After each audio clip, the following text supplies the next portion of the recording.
tal? ¿Cómo están todas y todos ustedes? Bienvenidos a esta charla particularmente especial para quienes estamos aquí con ustedes. Y bueno, pues muy probablemente algunos de ustedes que están en Twitter fueron testigos de cuál fue el origen de esta charla tertulia. Y Miguel, que está aquí con nosotros, gracias Miguel por haber aceptado esta invitación, escribió un artículo en una nueva revista jurídica donde se plantea la pregunta de qué es lo que pasa con el derecho administrativo y particularmente tomando en consideración la pandemia, da cuenta de una serie de características que destaca en el artículo y señala que tenemos ya un nuevo derecho administrativo, en buena medida detonado por la pandemia, pero no solamente por la pandemia, sino por una serie de circunstancias que ya nos contará más adelante. Y nos planteó la pregunta directa a Darío y a quien les habla, de qué pensábamos de su artículo. Y bueno, pues por supuesto el hecho de que estemos aquí precisamente nosotros tres tiene que ver con la forma en cómo se planteó esta invitación a dialogar, inicialmente por Twitter, pero pensando, por supuesto que lo que escribe Miguel siempre merece una mayor atención y por supuesto tomarse en serio la invitación a charlar sobre los temas que él trata. Nos pareció que había que darle un mayor eco, una mayor resonancia y tener también un mayor aire para tratar los temas estos que pudieran resultar no solamente del interés de Miguel, sino también del interés de quienes participamos en esta charla tertulia y por supuesto de todos quienes con su generosidad han destinado esta siguiente hora para compartir aquí en IntelliJuris la charla. Así es que además hemos tenido una muy buena respuesta, al menos en inscripciones, y bueno, vamos a estar aquí compartiendo con ustedes sobre los aspectos que vayan surgiendo, por supuesto, en la plática. Dado que el detonador es el artículo de Miguel, y que bueno, es altamente probable que ustedes ya lo hayan leído, pero también cabe la posibilidad, tomando en consideración las restricciones de acceso al menos a la forma electrónica de la revista, le he pedido a Miguel que nos pudiera dar primero una visión general, deteniéndose en aquellos aspectos que le parecen más relevantes del artículo y a partir de esto iniciemos la charla. Ustedes, por favor, siéntanse con la libertad de en el chat incorporar las preguntas, los comentarios y bueno, iremos en la medida que vayamos avanzando en el desarrollo de esta tertulia, incorporando sus inquietudes, sus preguntas y demás, y bueno, de esta manera hacerlo mucho más interactivo.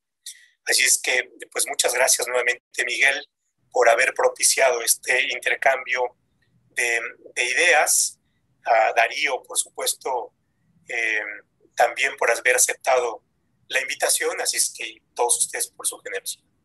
Y bueno, pues para comenzar, querido Miguel, si nos pudieras hacer como esta reflexión de qué es lo que te motivó a escribir el artículo y luego cuáles son aquellos aspectos que consideras centrales en el mismo y así detonamos la charla.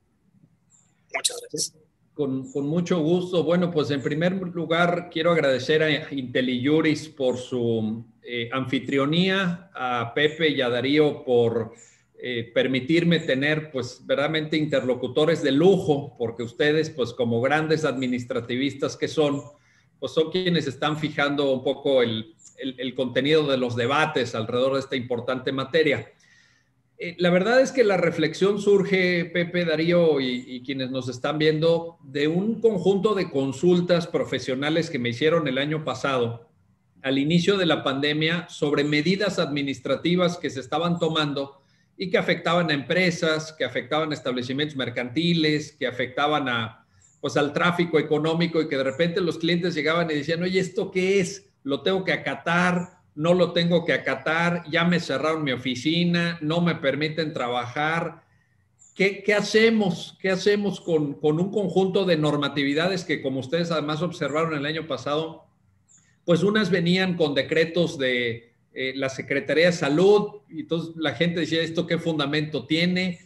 Luego se dio también mucho más adelante el contexto de la aprobación por parte de COFEPRIS de las vacunas, y también hubo gente que se acercó y dijo, oye, esto de COFEPRIS sí sirve, no sirve, es bueno, no es bueno. O sea, creo que había una problemática, como muy bien señalaste, Pepe, derivada de la pandemia, pero ya cuando intenté ofrecer alguna respuesta a través de dictámenes y a través de escritos, etcétera, a estas consultas profesionales, pues me encontré con un derecho administrativo que me pareció un derecho administrativo, sinceramente se los digo, y a lo mejor pues ese es mi error y mi limitación, ¿no? Mi muy limitada capacidad, pero un derecho administrativo muy diferente al que yo estudié. Un derecho administrativo que ya no responde a las coordenadas clásicas pues del derecho administrativo español con el gran curso de derecho administrativo de Eduardo García Enterría y Tomás Ramón Fernández, o desde luego los manuales mexicanos clásicos como Gabino Fraga, Andrés Serra Rojas, etcétera, en donde nosotros, ¿qué veíamos en ese derecho administrativo tradicional? Y ustedes ya lo saben, un principio de legalidad claramente establecido, una preeminencia del poder legislativo sobre las administraciones públicas y una división de poderes tradicional basada en ejecutivo, legislativo, judicial.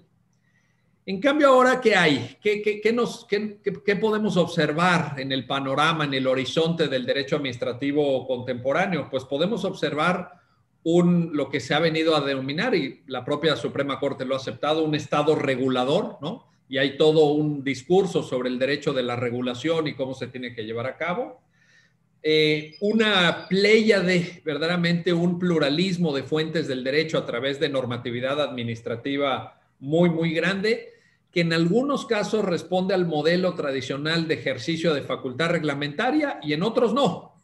En otros estamos ante una regulación de distinto tipo y sobre todo una preeminencia de lo que en el derecho administrativo norteamericano llaman las agencias reguladoras, donde cada vez más lo que se observa es un predominio de una cierta racionalidad y de una legitimidad técnica, de una racionalidad técnica o de una racionalidad de especialistas, que va desplazando poco a poco a la típica legitimidad democrática que permitía explicar por qué la ley era superior jerárquicamente al reglamento y por qué el reglamento tenía que atenerse estrictamente al contenido legislado, etcétera.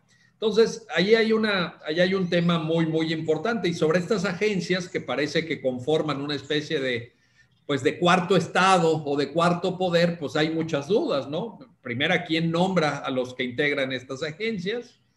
¿Con qué criterios? ¿Bajo qué requisitos? ¿Cuánto tiempo permanecen? ¿Quién los puede quitar?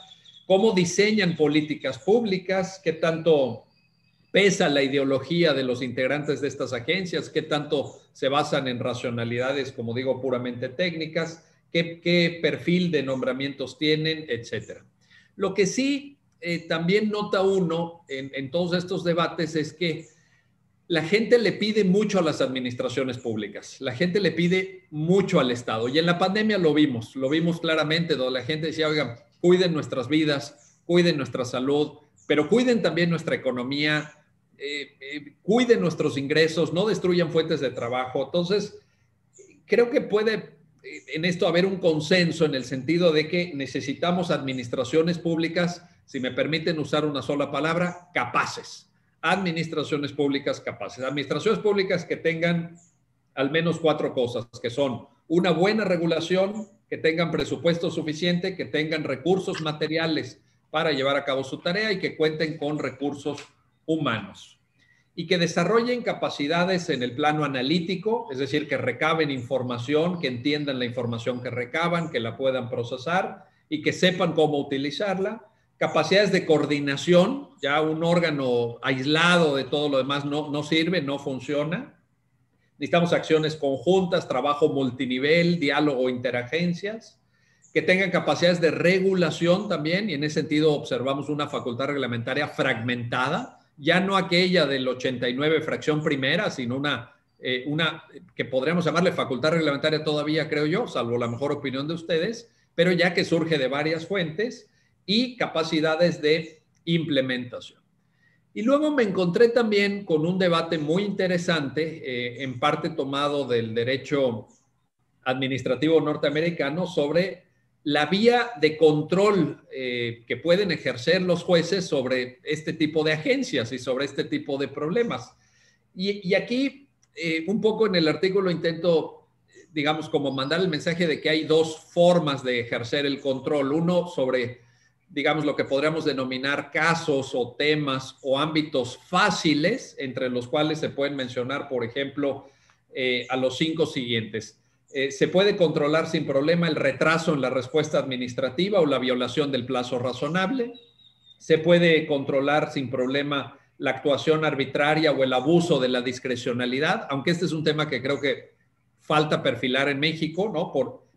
Un ejemplo típico sería cuando le caen muchas auditorías a un solo contribuyente. Evidentemente la administración tributaria tiene discrecionalidad para enviar auditorías, pero no puedes estar atosigando a un contribuyente, no puedes estarlo martirizando con 10 auditorías el mismo año.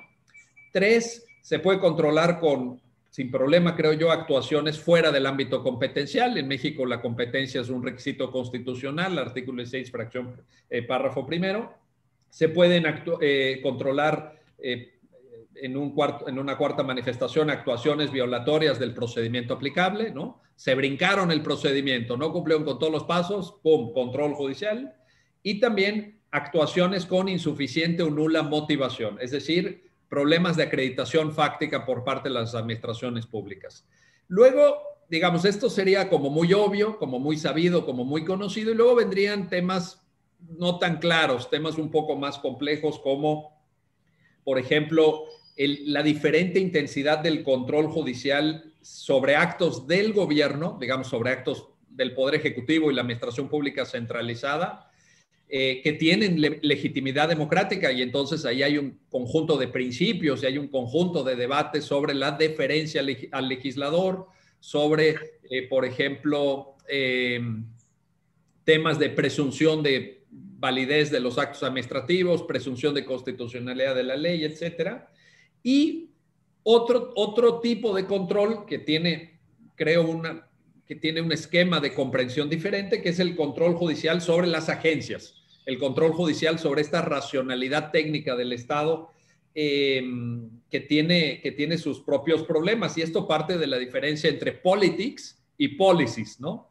El control del politics con la legitimidad democrática, con las presunciones que acabo de mencionar, y el control de las policies como un esquema que tiene que dialogar con racionalidades técnicas, con justificaciones de expertos, etcétera, etcétera.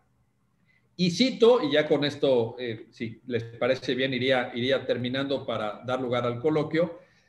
Cito en el artículo, pues, las famosas reglas que en 1984 estableció la Suprema Corte para el control de la discrecionalidad administrativa en el caso Chevron, en donde el Justice ponente, que fue, como ustedes saben, el Justice John Paul Stevens, creó esta regla de los 2 pasos, ¿no? De los 2 steps, y dijo, si la ley administrativa que regula el acto no es ambigua, debe atenderse a la ley. Es decir, la administración pública está amarrada y el legislador lleva mano, por decirlo de esta manera. En cambio, si la ley es ambigua, no queda claro cuál es su significado y su alcance, o si el legislador sobre un tema guardó silencio, hay que ver si la interpretación hecha por la agencia de que se trate es razonable. Si nosotros podemos detectar una pauta de razonabilidad, se le debe dar deferencia judicial. En cambio, si no es razonable, procede la revisión y puede incluso llegar el Poder Judicial a anular el acto administrativo de que se trate, por más que venga de una agencia de especialistas o de expertos. Esto ha sido muy cuestionado. A mí me llaman la atención muchas cosas. Ustedes saben que Chevron, pues, es el caso con el cual se enseña derecho administrativo en Estados Unidos fundamentalmente, o por lo menos temas de discrecionalidad. Y una cosa que me llamó la atención es que es el caso más citado de la historia judicial norteamericana. Uno pensaría en Marbury versus Madison o pensarías en los grandes fallos, ¿no? En Brown versus Board of Education of Topeka sobre segregación racial o en los papeles del Pentágono. Pues no. La verdad es que la resolución más citada, la sentencia más citada de la Corte Suprema de Estados Unidos, y además por mucho, es Chevron de 1984, cuando Marbury tiene más de 200 años. Y la verdad es que este aspecto que me encontré en esta revisión que les estoy platicando para redactar el artículo, también destaca la existencia de este Estado regulador. También destaca el diálogo que desde las cortes, desde los tribunales, desde el litigio incluso, se establece con estas nuevas expresiones de la realidad estatal que ya no se encuentran bajo las coordenadas tradicionales que cité, donde ya no tenemos una división de poderes tripartita solamente, en donde ya no tenemos una facultad reglamentaria que ostenta un sujeto, en México el presidente, ¿no? Con base en el 89 fracción primera, en donde ya no tenemos una correlación ley-reglamento unívoca, sino que tenemos facultad reglamentaria con cierto grado de autonomía, incluso por mandato constitucional, y cito en el texto 2 sentencias de la Suprema Corte que lo establecen, ¿no? En relación a temas, por ejemplo, de telefonía móvil, de ámbito competencial del IFT, en fin. Y creo que todo esto, en fin, un poco la tesis de fondo del artículo es que genera, desde mi punto de vista, un nuevo derecho administrativo, Y esto, junto con cambios también sobre los cuales, si les parece, hablamos en lo que sigue en materia de procedimiento administrativo y temas que tenemos pendiente de discutir, pues es lo que genera la intención de pues, establecer este diálogo y de ver qué les parece el texto, qué opinan, cómo lo vieron, porque pues también me parece que el derecho administrativo, sea lo que sea contemporáneamente, lo cierto es que debe partir de unas bases constitucionales. Y es el tema que a mí, ustedes lo saben, yo me dedico a eso. A mí lo que me llama la atención, lo que me gusta, lo que me apasiona, pues es el derecho constitucional. Y creo que una mirada a la administración pública desde el constitucionalismo sigue siendo indispensable. Me parece que aporta mucho sentar las bases constitucionales del derecho administrativo y decir, a partir de aquí discutamos qué tienen que hacer, cómo lo tienen que hacer, qué esperamos de las administraciones públicas, a través de qué procedimiento y cuál va a ser el control y el énfasis del control, la profundidad del control. Pero sin duda, como les digo, y con esto termino, yo creo que sí estamos, me parece, en este conjunto de temas frente a un nuevo derecho administrativo. No es una exageración, no es algo retórico.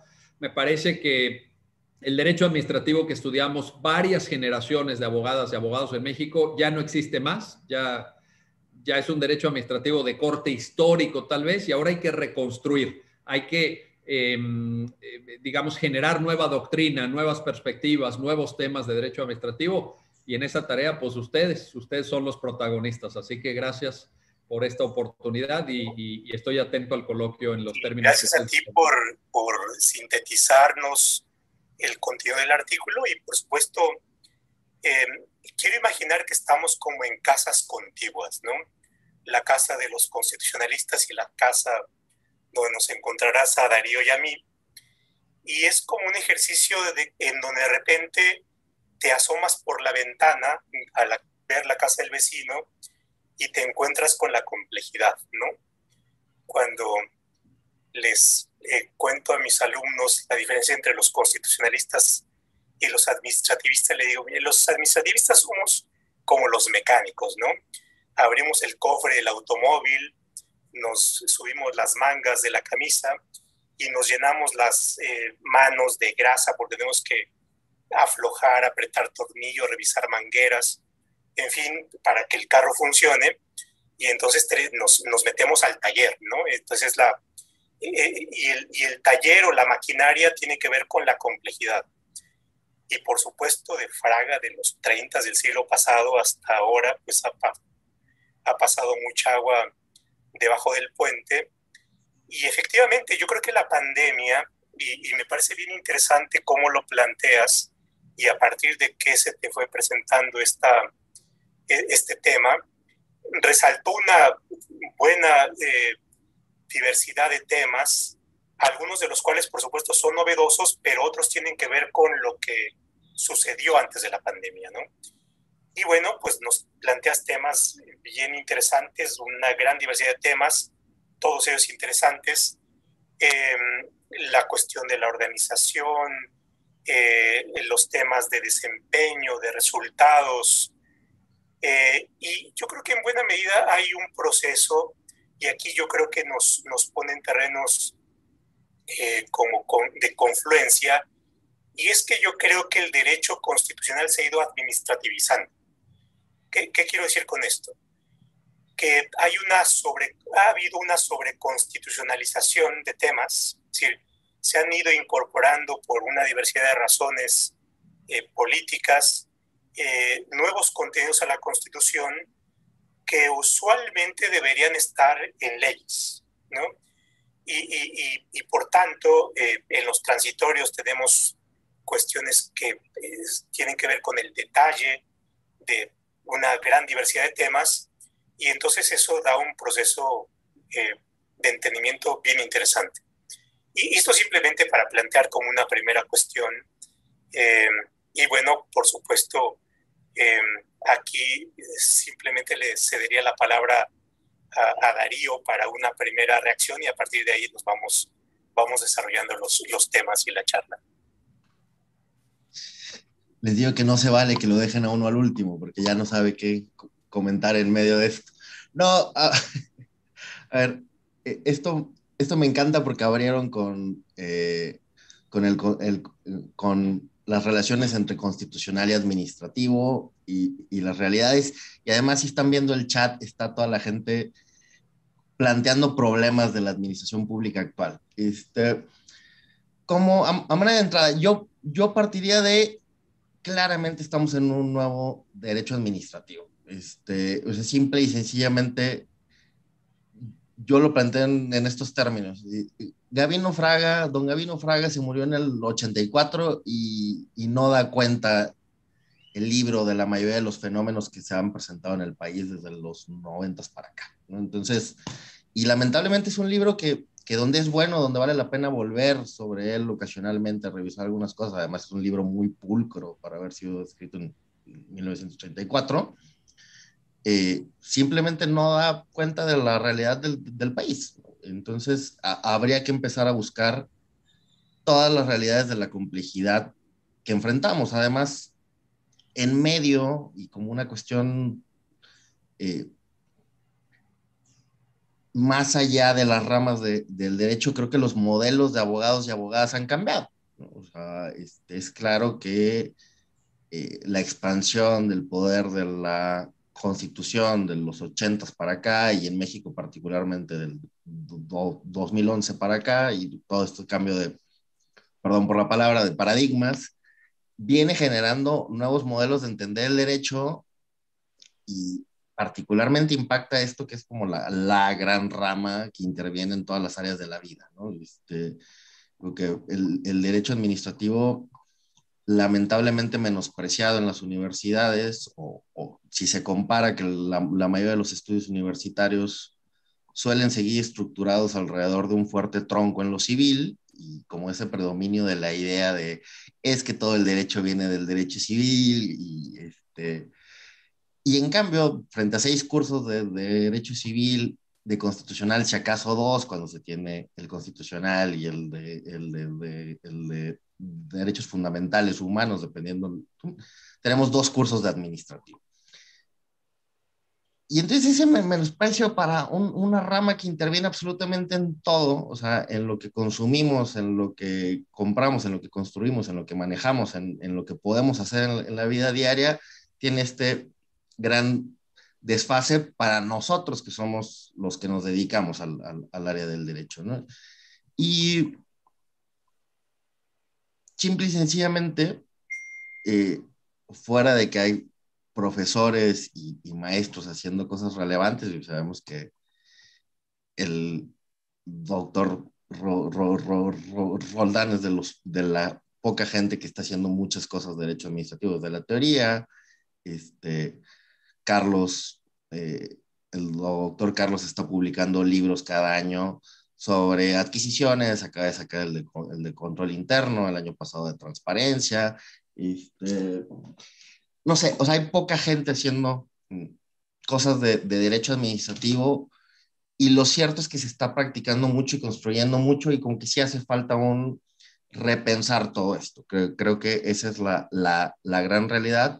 El artículo del doctor Charbonnel me parece que pone un buen acento en esto de lo que está pasando en tribunales. Una realidad cierta en el derecho administrativo en muchos países es que suele ser de construcción jurisprudencial. ¿Por qué? Porque hay algún problema, se va a juicio, y esos juicios terminan definiendo gran parte del contexto y contorno del derecho administrativo, que muchas veces entre teóricos estamos tratando de agarrar espacios entre la jurisprudencia y lo que pasa en la realidad, y luego nos paramos en la administración pública.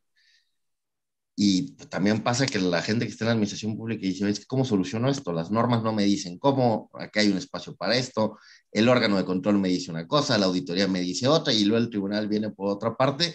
Y entonces, ¿cómo articular todo eso en una realidad dada? Entonces, yo, para hacer cierre y seguir con la conversación, es esto. Creo que sí estamos en algo nuevo. Claramente ya el modelo de nuestros autores tradicionales ya no sobrevive. Creo que hay que ponerle atención a toda la cuestión jurisprudencial y a la nueva reconfiguración constitucional operativa del derecho administrativo, y hay que empezar a plantear hacia dónde se va a construir, ¿no? Donde tenemos algunas señales en la jurisprudencia, lo cierto es que no parece que quede claro hacia dónde vamos. Y de último quiero aventar esta frase de cierre de parte de lo que comentaban. Yo recuerdo mucho una frase de Sunstein, no recuerdo en cuál de sus libros, pero donde insiste mucho que las administraciones públicas deberían de tender a la apertura. Y esto va con la generación de inteligencia institucional, con la democratización de las administraciones públicas. Me dice, es iluso pensar que una sola persona o un grupo de servidores públicos tienen las mismas capacidades que muchísimas personas. Entonces, la apertura de las administraciones públicas debe ser el futuro de la construcción del derecho administrativo. Ahí donde tenemos grandes problemas, las soluciones deberán de venir integradas colectivamente a través. Es mucho más fácil que entre miles de personas se encuentren grandes soluciones a encontrarlas desde aspectos aislados y muchas veces ajenos a las realidades en las cuales se aplican, ¿no? Por ahí corto antes de que me acabe el tiempo. Si quiere, Doc, usted dirigir acá. Por eso, Darío, pero no sé, Miguel, cómo percibas estos comentarios. Bueno, yo creo que en efecto me parece absolutamente necesario, como ustedes dos lo han apuntado, este diálogo entre derecho constitucional y derecho administrativo. De hecho, en el chat alguien mencionaba, ¿no? O tú, Pepe, lo apuntabas, la constitucionalización del derecho administrativo a través de esta sobreregulación, que por cierto no se observa en otros países. Porque, por ejemplo, en varios tratados de derecho administrativo que se usan ahorita en este tiempo en las escuelas y facultades de Estados Unidos, hay casi siempre una pregunta en alguna de sus cientos de páginas donde los autores dicen, oye, estas agencias administrativas son digamos, objeto de regulación o tienen algún reflejo en la Constitución o no. Esa pregunta en México es superflua, porque sabemos que todos estos órganos de competencia económica, de telecomunicaciones, de transparencia, etcétera, etcétera, están constitucionalizados y además con regulaciones muy potentes en la Constitución, incluso con asignación de fuentes propias del derecho, etcétera, etcétera. Entonces, creo que sí vale la pena destacar esta caracterización de hoy, de esta visión integrada del derecho constitucional y del derecho administrativo. En relación al apunte que hacía Darío, que me parece muy importante, yo creo que sí es necesaria, y bueno, el derecho administrativo francés lo ilustra muy bien, una creatividad judicial para, por ejemplo, discernir ámbitos de discrecionalidad, acotar reglas de funcionamiento, preservar la legalidad del procedimiento administrativo. Pero me preocupa, y perdón, aquí a lo mejor es una preocupación más teórica que otra cosa, pero me preocupa que esta construcción jurisprudencial en México se haga sin guía doctrinal. A ver, se los voy a decir con todas sus letras. En el constitucionalismo nos pueden criticar lo que quieran, nos pueden decir que escribimos bien o que escribimos mal, etcétera, pero hemos aventado toneladas de papel doctrinal en los últimos 20 años. ¿Que hacen falta más? Sí. ¿Que a lo mejor nos hemos quedado cortos? Sí. ¿Que hacen falta más manuales? Sí. Todo lo que ustedes quieran. Pero ahí están. Yo en el derecho administrativo, yo obviamente admiro y he leído y conozco el manual del maestro Roldán Choppa, pero en el derecho administrativo siento que hay una cantidad enorme de temas. Derecho administrativo mexicano, que no han sido objeto de construcción doctrinal. Y entonces de repente cuando les dices a los jueces, oigan, pues ustedes construyan las respuestas. ¿Y de dónde? ¿No? ¿De dónde? Porque pues yo me imagino que muchos jueces administrativos, que hay muchos muy estudiosos, por cierto, no quiero que suene peyorativo ni nada, pero yo no sé qué tanto tiempo tengan pues para revisar la nueva doctrina administrativista española o los grandes manuales norteamericanos o para leer no solamente Chevron, sino toda la progenie, porque sobre control de discrecionalidad, la jurisprudencia norteamericana luego, después de 1984, ha abundado mucho. Entonces yo creo que aquí tenemos un problema que se puede convertir en un cuello de botella. De hecho, no es casual, creo yo, que en este sentido, por ejemplo, quienes han tenido el liderazgo, esa es mi opinión, me gustaría escucharlos a ustedes, pero quien yo observo que tiene el liderazgo en estas discusiones en la Suprema Corte son dos ministros que tienen una formación muy clara, uno en Francia y otro en Estados Unidos, que son el ministro Lainez Potisek y el ministro Gutiérrez Ortiz Mena, ¿no? Respectivamente, Javier Lainez formado en Francia, Alfredo Gutiérrez en Estados Unidos, y conocen el derecho administrativo de ambos países. Ahora, este conocimiento, sería pregunta para ustedes, ¿existe a nivel de juez ordinario? Pensando en un juez de distrito en materia administrativa o en integrantes de las jurisdicciones contenciosas a nivel federal y local. No lo sé, pero el hecho de tirarles estos temas a través de una regulación constitucional muy novedosa, a través de una fragmentación enorme de fuentes, a los jueces quizá pueda generar también ciertos problemas. Y además sabemos que los jueces en México tampoco es que sean muy aventados. Del otro día me preguntaba un alumno, oye, ¿cuáles son los grandes hits en materia de responsabilidad patrimonial del Estado? ¿Será que en materia de responsabilidad patrimonial podamos obtener veredictos de 20, 30, 40 o 50 millones de pesos? Y yo decía, no, pues ¿cómo? Si ya se les hace mucho una condena de 300,000 pesos, ya parece que te están así como haciendo el regalo de tu vida, ¿verdad? Entonces, yo creo que ahí hay bastante por cortar, y un poco el artículo también era una provocación para ustedes, un poco para decir, aquí hay terreno por explorar. Ese es mi comentario. Lo dejaría. Sí, por supuesto. Ahora, yo diría lo siguiente. Por supuesto que tenemos una influencia muy relevante, sobre todo en las últimas décadas, de la literatura americana. Y te plantearía un tema. Cuando comienza uno a leer un libro de derecho administrativo americano, lo plantean, el derecho administrativo americano se ha construido bajo la idea del control de la discrecionalidad. Sí. Y por supuesto el caso de Chevron que tú planteas es el gran caso, y bueno, de ahí vienen discusiones ya mucho más sofisticadas, con variaciones, regresos al tema, en fin. Pero tienen su eje en lo que hace el juez para controlar la administración. En el caso español, y yo creo que ahí la labor de García Enterría tiene un punto similar con este libro clásico de la lucha contra las inmunidades del poder, que tiene un sentido en la España franquista de control de la administración en ausencia, digamos, de un derecho constitucional que se planteaba más como un derecho político, pero tienen esos dos elementos. Históricamente, y ahí yo creo que el valor del libro de Fraga no tiene esa raíz.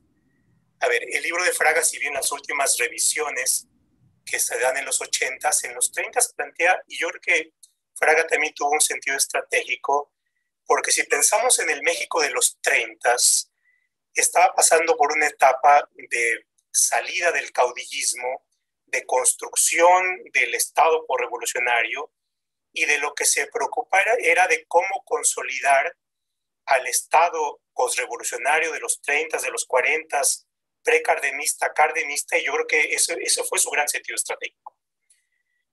La discusión en Europa estaba entre Duguid y Oriol, y Duguid decía, bueno, hay que atender a los servicios públicos, a los derechos sociales, en fin. En cambio, Oriol tenía su punto central en la idea de la potestad. Y en eso Fraga es mucho más oriuniano que duguitiano. ¿Y por qué? Porque el Estado mexicano tenía que tener un centro de control, de poder, en fin. Y entonces es muy funcional a lo que estaba pasando en México. Ahora, me salto al terreno. Digamos, Fraga fue muy priista en ese sentido, ¿no? Ahora, ¿qué es lo que sucede con Salinas de Gortari, la modificación, la creación de las nuevas agencias reguladoras? Tenía que ver con un elemento, y es cómo se van estableciendo las nuevas instituciones para hacer una funcionalidad inicialmente al mercado, pero por otra parte también cómo se va controlando el poder del Estado a partir de una idea proactiva que viene del poder a través del modelo americano, y ahí se van acercando al modelo americano. Y entonces viene una cuestión que yo creo que es central, y aprovecharía para contestar un poco tu pregunta, que tiene que ver con cómo el Estado es mucho más funcional para la economía global, y con la nueva idea de cómo enfrenta las necesidades del mercado, de la inversión y de la seguridad. Y ahí se plantea el tema del desempeño, que es una de las cuestiones que tú destacas en tu artículo. Pero, y aquí hay una respuesta que me parece que es interesante, y de cómo va teniendo identidad el derecho administrativo mexicano, a diferencia de estos, y que es la cuestión de desempeño. Es decir, lo que sucedió en los sexenios desde Salinas hasta, yo creo que hasta Peña Nieto, tenía que ver con cómo se van consolidando una serie de instituciones, pero también cómo tienes una sociedad civil mucho más activa, proactiva, dialogante, y cómo también va arrancando determinados ámbitos de moderación del poder, pero que se va dando por esta vía, y cuestiones tales como el IFAI o la Comisión Nacional de Derechos Humanos o la idea de la autonomía de la Fiscalía General de la República van teniendo esa impronta. Es decir, y se van conjuntando como una cuestión derivada de acciones de sociedad civil, y por otra parte eso que tiene que ver más con la economía, con una adopción de un determinado modelo de gestión pública en ese ámbito concreto. Y ahí viene, yo creo que, porque es uno de los temas que has estudiado tú y los has estudiado mucho, cómo se embona esto, cómo se encuentra con la reforma de derechos humanos. Es decir, la reforma de derechos humanos tiene su punto institucional de apoyo en los jueces, en el amparo, en el interés legítimo, en fin, en los principios del primero constitucional, que es una apuesta, yo creo, y tú lo escribiste mucho, en el sentido de poner la mayor cantidad de derechos en el texto constitucional, que ya luego los jueces serán los detonadores, ¿no? Pero yo creo que a más de una década de la reforma de derechos humanos, hemos visto también la limitación que los jueces tienen para hacer realidad la promesa de los derechos humanos. Y ahí es donde quiero meter el punto, es decir, las administraciones son formas de organización que tienen recursos, que deberían tener capacidades institucionales para poder entrar como un soporte en algo que hace insuficientemente, y yo creo que ahora estamos viendo el desmantelamiento de las administraciones en esta administración, en hacer derechos humanos a través de políticas públicas y de buenas políticas públicas. Digamos, si vemos, y con esto concluyo esta parte de la intervención, lo que sucede en los países en donde hay mejores derechos humanos en la realidad tiene que ver con buenas administraciones. ¿Por qué? Porque puede hacerse política pública, porque tienen recursos, y aquí recogiendo esta idea de Sunstein, de los derechos cuestan, los derechos necesitan presupuestos y buenas presupuestaciones, buenas planeaciones y buenas gestiones. Y yo creo que ahí es donde tenemos esta otra parte de insuficiencia institucional. Los jueces dan aquello que pueden dar, pero no pueden hacer política pública, tienen severas limitaciones para hacer política pública. La mejor política pública debería recalar en las administraciones y por supuesto tenemos administraciones que tienen limitaciones y yo creo que ahora vamos viendo, y esta es una apreciación por supuesto personal, un presidente de la República que está en contra de su Estado, ¿no? Que lleva un proceso como de desmantelamiento de aquello que tenía y por supuesto en una apuesta más personal y yo creo que eso va a tronar, ¿no?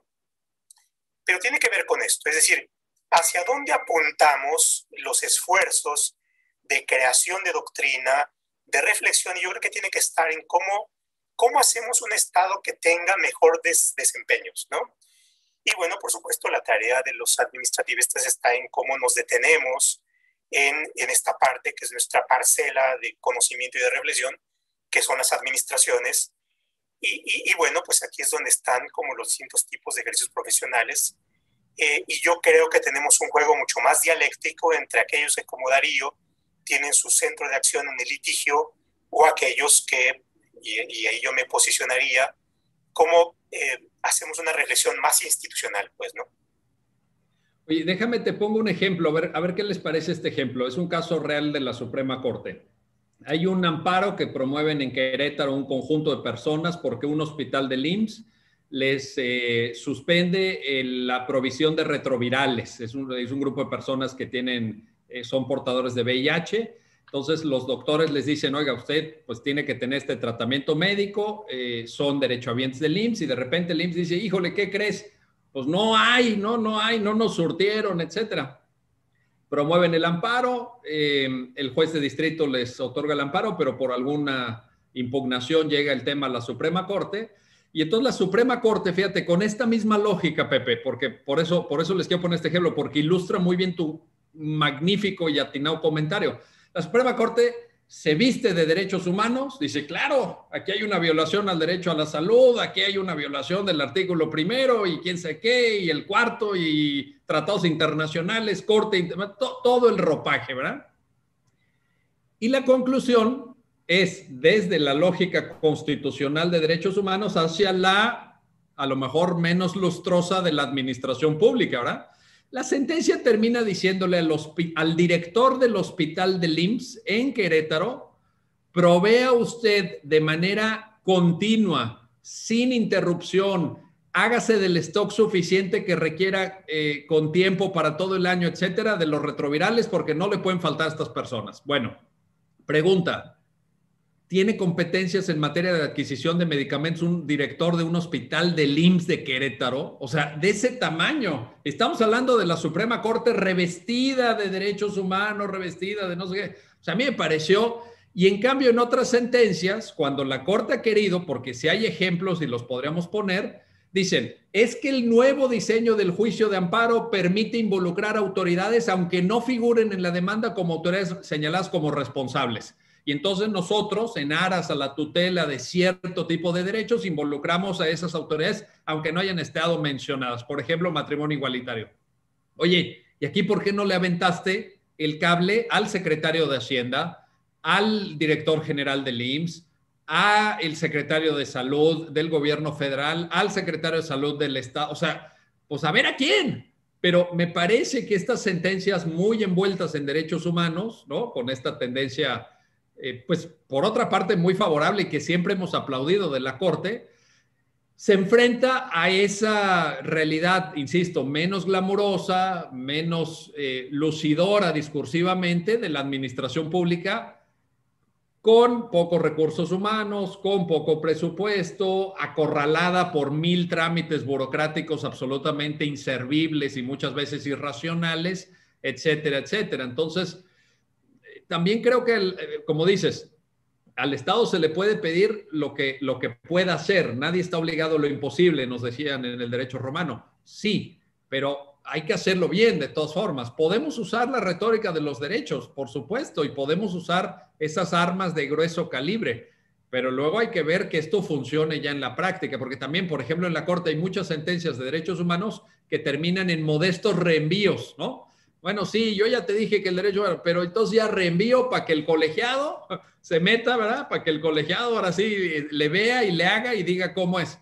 Pues yo creo que tiene que haber ahí también más sensibilidad y a lo mejor esto depende de la formación técnica que uno tenga y del sustrato académico, de la fortaleza académica que uno tenga como jurista, pero no podemos dejar de llamar la atención porque, insisto, este tipo de casos ilustran muy bien lo que dijiste, Pepe. Don Darío.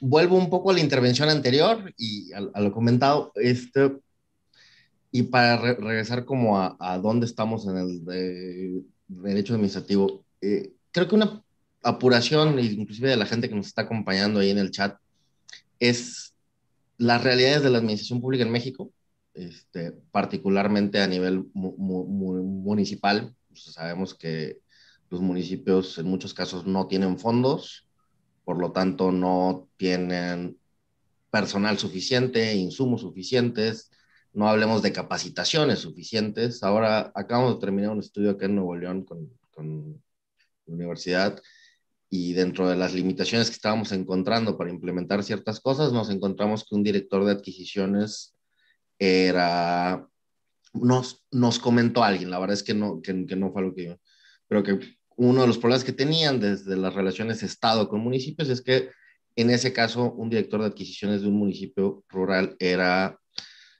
veterinario. Y no es una queja en relación a esto, pero, o sea, es poco probable que alguien con una formación muy técnica en esa área tenga conocimiento no nada más de lo legal, sino de lo que implica un procedimiento de administración, adquisición, presupuestación, etcétera. Entonces, sí hay una realidad fuerte acá que viene impactando. eh, Creo que es un poco lo que comentaba el doctor Chopa, en el sentido de, eh, quedó ahí implícito, pero tampoco el derecho administrativo se ha terminado de adaptar a la realidad de que ya somos un país heterogéneo, ¿no? O sea, el derecho administrativo y su construcción original en México responde a la dinámica del priismo. Margain era el que decía por ahí, ¿no? Dice, bueno, el derecho administrativo en México empezó a existir en los 80s, cuando se empieza a romper el priismo, y tengo mis dudas, aparte de eso. Entonces, sí está toda esta realidad de la administración pública, municipales, estatales, con distintas capacidades, y nos representa las complejidades de traer esto. Y luego, además, el momento en el que lleguen a juicios, y yo diría, y lo comentaba el doctor Miguel, yo a veces les digo que la corte vive en un mundo muy lejos de la realidad de lo que pasa acá abajo. Es cierto, porque la corte por ministro tiene N secretarios de estudio y cuenta y además de 2, 3 niveles, y entonces hay tiempo para traerse el libro español y el libro no sé qué y tener secretarios con estudios de doctorados ultra capaces o más especialistas que cualquier persona que conozcamos. Pero un juez de distrito tiene 1,500 asuntos al año con, si es especializado, pues son 1,500 asuntos de derecho administrativo con todos los temas así, y pedirle que se lea los últimos 3 libros que salieron en el año, pues, además con todas las exigencias de respetar todo el repertorio jurisprudencial que sale semanalmente, y etcétera. Es imposible, o sea, sí hay una necesidad como de repensar,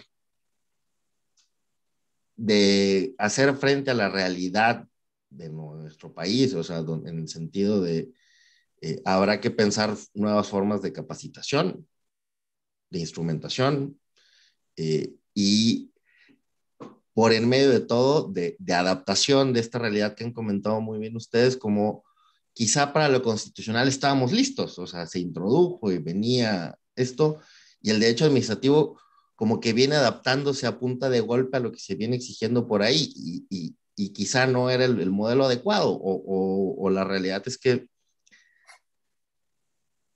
no se ha visto en las posibilidades de adaptarse a las exigencias del mundo actual al que nos encontramos, ¿no? Un poco por ahí, Doc. Ahora, yo creo que lo plantea Darío y también Miguel, y quiero eh, plantear esto por el tema procesal y de control, es eh, esta relación dialéctica entre justicia y administración, en donde la justicia tiene que hacer también su parte. Y por supuesto, en cómo hace su parte puede plantear problemas, también puede plantear soluciones. Y yo creo que tenemos una limitación en las formas de hacer justicia administrativa o justicia constitucional sobre cuestiones administrativas. Y una de las carencias es eh, la no contextualización del conflicto en el ámbito de la función administrativa. Y esto yo creo que tiene una raíz y que tiene que ver con el amparo y a veces también con una determinada forma de representación de la justicia administrativa a partir del derecho subjetivo y del agravio personal y directo, en donde no toma en cuenta el contexto en el que se lleva a cabo la función administrativa.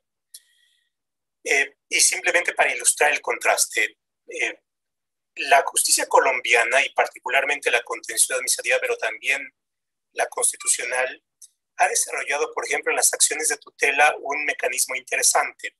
A ver, el caso que cito mucho y lo vuelvo a citar simplemente para ilustrar el tema es: una persona en la cárcel se queja de que no tiene las condiciones dignas de existencia.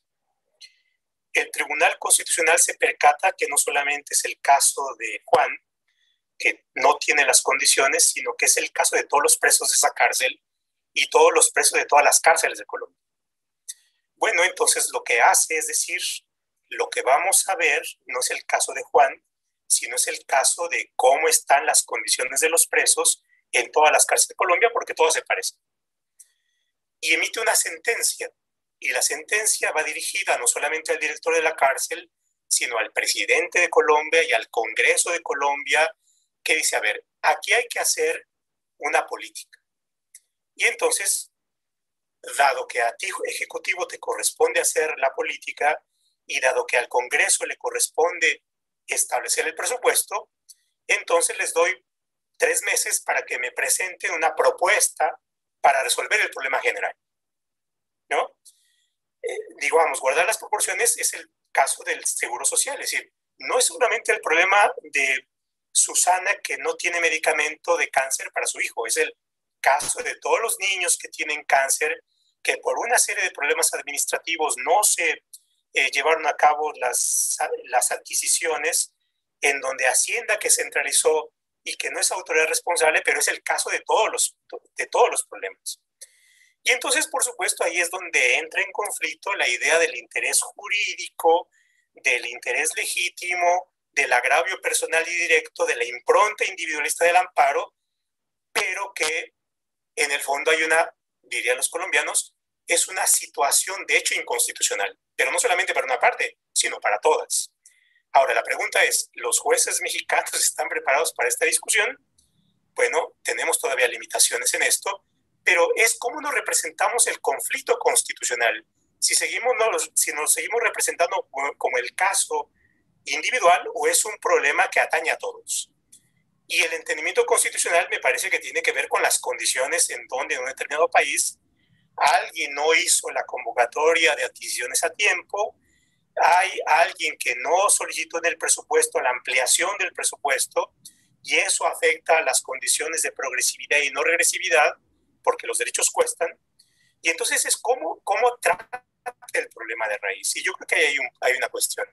Entonces tiene que ver, por supuesto, con una cuestión de visión de cómo se plantean el conflicto constitucional o el conflicto procesal y todas las limitaciones o las potencialidades que pudiera tener, y por supuesto cómo esto ayuda también a que las administraciones hagan mejor su chamba, ¿no? Hay casos que yo creo que también se dan de otra manera y que también los cito frecuentemente, Y es el caso de responsabilidad patrimonial del Estado. Es decir, a ver, la metáfora es la siguiente. El automóvil pasa por el bache ahora en tiempo de lluvia si se poncha la llanta o se arruina el rin.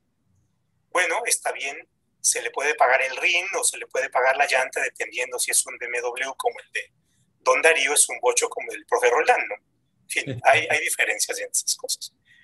Bueno, pero la cuestión está no solamente si nos pagan el rin del BMW o el del bochito. El problema es si la justicia también tiene la capacidad de ordenar tapar el bache. Si ordena tapar el bache, entonces corrige la administración. Hay un caso que es el caso muy famoso de el avionazo de Muriño. La irregularidad que se localiza en la Secretaría de Comunicaciones y Transportes es que los pilotos de la aeronave no tenían las horas de vuelo necesarias para tripular el jet. Y que los que estaban ahí en el radar no le avisaron a tiempo porque hay un caso de negligencia. Bueno, pero la irregularidad estuvo en que quienes desempeñaban ese tipo de funciones no satisfacían el cargo, las condiciones del cargo, el perfil del puesto. Bueno, ahí hay un problema. Es decir, si los tribunales se meten a analizar y condenan por aquellas fallas que tiene la administración y orientan la acción en el sentido de que la administración tiene que, por las medidas de no repetición, que mejorar las condiciones de funcionamiento, entonces los tribunales desde su chamba, sin hacer necesariamente política pública y sin sustituir las actividades que tiene que llevar a cabo la administración, pueden tener un efecto de orientar hacia el mejoramiento de las administraciones. Y yo creo que también es el reto de los juzgadores. Alguien, ahorita perdón, no me recuerdo el nombre de quien puso un tweet ahí con una tesis de un colegiado en donde el centro está en definir el acto administrativo, y la definición de acto administrativo es la discrecionalidad, es un elemento del acto administrativo. Entonces si aquí no hay discrecionalidad, pues entonces no es un acto administrativo. Vamos, ahí tenemos un problema de conocimiento del ABC del derecho administrativo, ¿no? A ver, tenemos por supuesto ahí un problema y simplemente concluyo con esto. Por supuesto, la chamba de que nos dedicamos a esta parte del derecho administrativo tenemos una gran responsabilidad y bueno, pues a veces los esfuerzos son más modestos y las capacidades mucho más, pero yo creo que nos planteas en tu artículo, Miguel, un acicate, y en eso te lo aprecio personalmente para aquello que tenemos que hacer también nuestra chamba, ¿no? Don Darío. Primero nada más quiero una disculpa por ahí. Yo vi el comentario en el chat que la crítica al veterinario, nada más aclarar que no es por sí que eso lleve una implicación de que no pueda o no deba. En el caso de estudios sí nos lo plantearon como una de las imposibilidades, ¿no? Pero nada más, que no se tome como una agresión a eso. Híjole, Doc, ¿por qué siempre plantea cosas tan complicadas? No, creo que hay una realidad y regresa a 3 comentarios anteriores de usted, donde creo que tenemos un problema, de hecho, o sea que somos un país en desarrollo, un reconocimiento de las imposibilidades económicas, etcétera. Yo no sé si eso es lo que en algún momento dado limita los controles que aparecen después, y como ese problema de qué pasa si mando a corregir el sistema de compras de la administración pública. Sea un problema de limitaciones de las herramientas jurisdiccionales que tenemos, que además también en medio de pandemia y esto que está pasando, creo que estamos viendo también una crisis de eso, ¿no? Ya se ha hablado mucho de la suspensión con efectos generales del juez Fierro, y sigue siendo una suspensión que nos pone ahí como en juego el sistema, y entonces empieza a plantear otro tipo de cosas. Y la última, y te lo preguntan por ahí en el chat, es, bueno, ¿qué tan adecuados están los jueces para políticas públicas, ¿no? Entonces, en este intercambio de cosas, de administraciones deficientes o incapaces, jueces, que yo me paro en la postura de que los jueces no deben de introducirse en generación de políticas públicas, lo que no implica que no puedan controlar o no puedan ordenar actuaciones. Y cómo articular todo eso en medio de un Estado con incapacidades reales, ¿no? El otro día tuvimos una conversación con un profe argentino y decía, mira, la razón por la cual en Argentina no se permite acción colectiva contra el Estado es porque el Estado sería el más demandado. ¿Y qué tanto esa realidad se puede traer para acá, ¿no? O sea, ¿qué tan no queremos abrir esa puerta de demandabilidad por todo lo que implica? Y creo que nos ponen el debate de qué es primero, el huevo o la gallina. Si a punta de sentencias se va a mejorar la administración pública y las capacidades institucionales, o hay que mejorar esto para que las sentencias empiezan a cambiar el estado de la cuestión en el país, ¿no? Doc, de estos últimos dos casos, de lo que comenta tanto de Colombia, que es el estado de inconstitucionalidad creado ahí jurisprudencialmente por la Corte colombiana es una cosa muy interesante, y el caso del avión y formas de soluciones es quizá también, y lo comenta el artículo del doctor Miguel, hay que repensar el control. O sea, yo sí creo que el control judicial es la garantía de la cual estamos hablando hoy por hoy en el derecho constitucional moderno y en el derecho administrativo actual. Y entonces también implica, dentro del repensar el derecho administrativo, repensar el control y sus alcances y sus estructuras y hacia dónde nos debemos de mover. Nada más, yo insisto, y no me vayan a querer sacar ahorita del chat, yo soy del pendiente a las resoluciones tipo el juez Fierro. A mí es como, sí es un tipo de solución, pero no me gusta mucho el activismo jurisdiccional. Entonces, los equilibrios para estas cosas son interesantes y debe ser una parte del debate fuerte. Gracias, querido Miguel. Ya estamos como en el plazo, así es que sí. Yo creo que vendría bien como una reflexión general y de esta manera vamos anticipándonos al cierre de la charla. Yo con esto concluyo, mis estimados Pepe y Darío. Miren, yo creo que ojalá que IntelliJuris nos convoque a una sesión sobre alcances de control judicial y sobre alcances del juicio de amparo, porque eso requiere en sí misma una reflexión. Ese es un tema que vale la pena que abundemos, porque hay mucha proyección desde el amparo al derecho administrativo a través de interés legítimo, a través de los requisitos de la suspensión con la apariencia del buen derecho y la defensa del interés social y las leyes de orden público, con estos efectos generales de ciertas sentencias, por ejemplo, en materia de omisión legislativa absoluta, etcétera, etcétera. O sea, eso yo creo que por ahí podríamos también hacer una reflexión complementaria a la sesión del día de hoy. Y luego el tema que tú planteas, Pepe, citando el caso colombiano de las famosas sentencias sobre el estado de cosas inconstitucional, que yo ahí me sumo a lo que apuntó Darío, a mí no me gustan porque parece que son jueces supervisando a las administraciones públicas. Y yo creo que cada quien tiene que hacer su trabajo y tienen que hacer su trabajo bien hecho. Entonces, pues una cosa es el control, digamos, un control negativo, un control de legalidad, un control de razonabilidad, etcétera. Y otra cosa es montarte tú como juez en la política pública y decirte, cada 3 o 6 meses me informas y voy a supervisar que construyas esto o que lleves agua o que yo creo que, no digo que no, pero un poco me recuerda a la Corte Interamericana de Derechos Humanos haciendo sentencias de esas que llaman estructurales, que nunca se terminan de cumplir. Entonces, esto también merecería una segunda reflexión. Y para terminar, y agradeciéndoles mucho pues, la deferencia de haber discutido conmigo el artículo, les quiero plantear 5 temas que ya no alcancé a meter y que me parece que podrían constituir una agenda para ustedes, si me permiten, como sugerencia de un observador externo y de un admirador del trabajo que ustedes hacen. Les propongo los siguientes 5 temas. Yo creo que hay que repensar la protección que de ciertos valores de rango constitucional hace el derecho administrativo. Creo que hay que repensar algo tan básico como la libertad.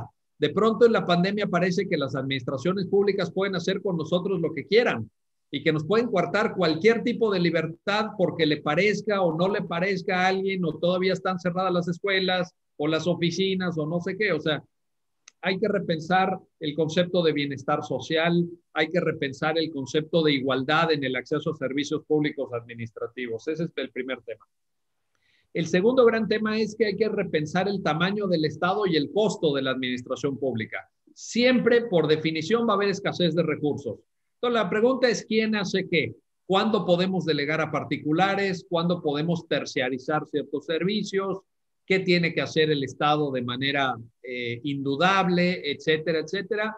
Ahí hay un segundo punto importante. El tercero es la sujeción de la administración pública al derecho, y creo que hay que repensar en ello. Podrían decir, no, este es un tema ya visto, este es un tema de los nuestros, esto ya es clásico, aquí no hay nada que... No. A ver, hay que repensar fundamentación, hay que repensar motivación y toda la trama de razonamiento probatorio y acreditación fáctica en procedimientos administrativos. Un cuarto tema que les propongo es ejercicio y control ya específico de la discrecionalidad. Por ejemplo, esto que les decía, las órdenes de la Secretaría de Salud Federal en el confinamiento de esto se cierra, esto se abre de esta manera, esto se hace, espérame. O la propia discrecionalidad de COFEPRIS al autorizar la aplicación de vacunas en México que tienen menos del 50% de eficacia, ¿no? Entonces dices, oye, espérame, ¿por qué le dejamos las manos libres a estos cuates que no explican, que no justifican, que no motivan y que de repente dicen, no, es que viene ya volando el cargamento de vacunas chinas y todos necesitamos el decreto COFEPRIS aprobando? Oye, espérame, pues aquí está en juego la salud de la gente, ¿verdad? Entonces, ejercicio y control de discrecionalidad. Y el último, me parece que, aunque suene un poco etéreo, en fin, pero hay que volver a ello, las condiciones de la gobernanza democrática y de la gobernanza global, porque como muy bien lo apuntaba el profesor Roldán, creo que nos estamos enfrentando a un mundo extraordinariamente complejo.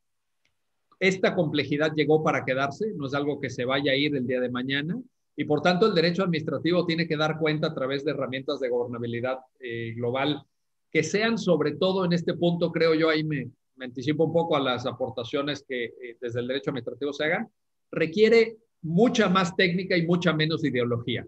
Es decir, estos liderazgos mesiánicos, estos liderazgos carismáticos de nuestros políticos que todo el día hablan, que todo el día bla, que todo el día enfocan cualquier tema desde la ideología, desde la izquierda, la derecha, los no sé qué, los no sé cuántos, los corruptos, los neoliberales. Esto es lo que no se requiere. Esto es lo que no se necesita para enfrentar temas. Esto es lo que nos quita tiempo, nos quita energía, nos quita capacidad de focalizar las respuestas de la administración pública frente a la complejidad. Y creo que se requiere más sustancia técnica. También alguien lo comentaba en el chat, ese dicho de que hay que ser honestos y no capaces. No, mire, no sea usted mediocre. Lo que hay que ser es honestos y capaces. Y en México hay gente honesta y hay gente capaz. ¿Por qué hay que elegir? ¿Por qué nos ponen ese dilema? Ese es un dilema ideológico, no es un dilema técnico. En México hay gente que sabe y hay gente que no roba. No crean el cuento de que todos roban, todos no sé qué. No. Entonces, me parece que estos 5 puntos me atrevo a proponerles que configuren también una agenda de seguimiento para el derecho administrativo, con mucho respeto, con mucha humildad, me atrevo a proponérselos. Desde la casa de junto, dijo Pepe, yo estoy en la casa de junto, pero también con el ánimo de aportar, también con el ánimo de, digamos, como observador, pues intentar generar el debate y vislumbrar un poco para dónde puede ir el derecho administrativo mexicano, y agradecerle sus comentarios y su atención a un texto que en verdad me honra poder platicar con gente tan preparada y tan comprometida como ustedes. De verdad, un gusto y un placer, y a todos los que siguieron esta charla. Querido Darío, ¿consideraciones finales?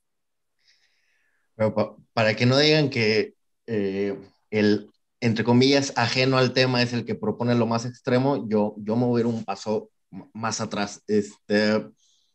y es por lo que no me quieren los administrativistas más clásicos, salvo el profe que me tiene aprecio, pero eh, esa explicación de Enterría, donde dijo, mira, realmente cuando apareció el Estado moderno, cuando Revolución Francesa y independencia de Estados Unidos, realmente eliminamos al rey, pero creamos a la administración pública, ¿no? Y entonces ese paso directo de todas las facultades del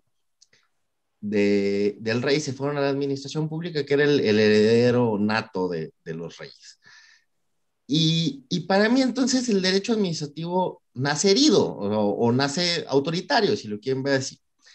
La esperanza que yo tenía cuando la reforma de derechos humanos 2011 era un espacio para repensar el origen del derecho administrativo. Y, y me ha frustrado un poco porque también cuando se ha comentado de la gente en la corte que tiene una formación muy fuerte en derecho administrativo, me llamó la atención en la consulta popular cuando se discutió el año pasado y ahora cuando se discutió el tema de la Ley General de Asentamientos Humanos, que se hablaba de ciertos principios propios del derecho administrativo.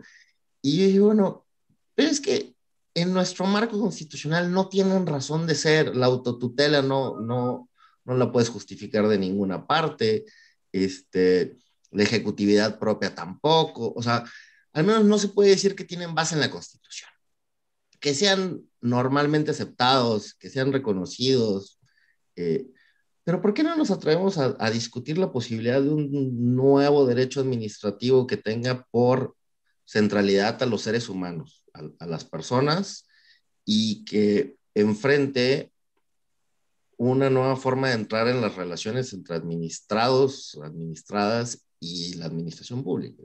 Creo que mi lanzamiento va para ello. O sea, fuera de que hay temas en particular, yo creo que sí estamos ahora en la apertura de la 11ª época y este espacio para repensar los derechos humanos y la administración pública.